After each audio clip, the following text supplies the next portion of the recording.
Okay, so blog 4. This week we had to watch a video, Curb Your Termination, where there was basically a mock scene on a patient trying to terminate his therapy session early.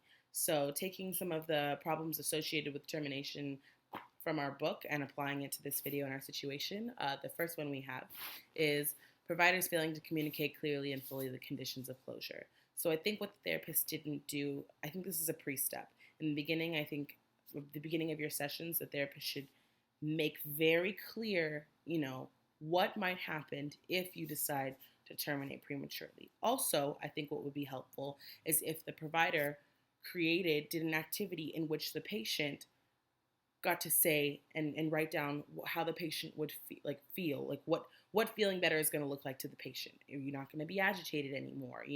If you hear certain names or this, that, and the third, and you don't want to feel anything anymore, so that when you hit this point where they want to terminate early, you can bring that back and be like, well, you said this is what it's going to look like to you. Do you feel like that, basically?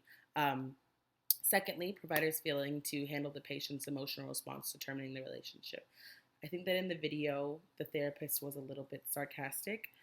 He wasn't really warm at all. I definitely feel like he kind of threw the name of someone who it hit close to home for Larry in his face. I get it that he was trying to get a reaction of anger to prove to Larry that he's not over it, but I don't think it was done in the right way, because once Larry was angry, the therapist didn't know how to handle the situation. So I think that he needs to plan more what that's going to look like. Those emotions, the emotion of sadness, the emotion of anger. How are you going to handle it in that time? How are you going to diffuse it? How are you going to speak to him? Speak with warmth and understanding, active listening, things like that. Third, providers inappropriately continuing relationship despite the advisability of closing treatment. I don't think this one applied too much to the video, only when Larry was saying, oh, and when I want to come back, if I'm feeling bad again, I can just come back and revisit if you'll have me. That needs to be clear to the patient also, prematurely to hitting that situation during that time. In the beginning of your sessions, and you need to make clear, like, hey, this is the allotted time that we're going for to fix this problem. If need be, if we need more time, this is something that we'll talk about. This is something that we'll plan out.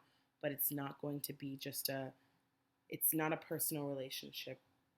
Not saying it like that, but it's not just like you come in and come out when you want.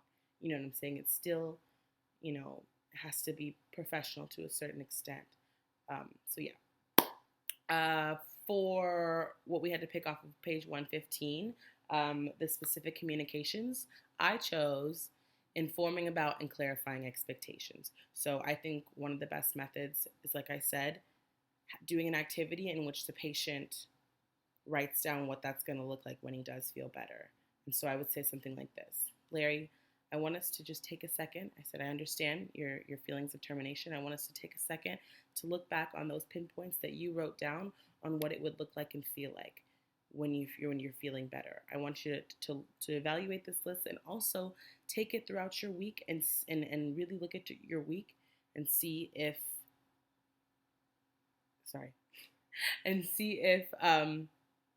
you aren't agitated anymore, if you're not feeling that way anymore, if everything that you wrote down, you really do feel better. And if so, okay, then we'll talk about termination. But I do want to have a follow-up.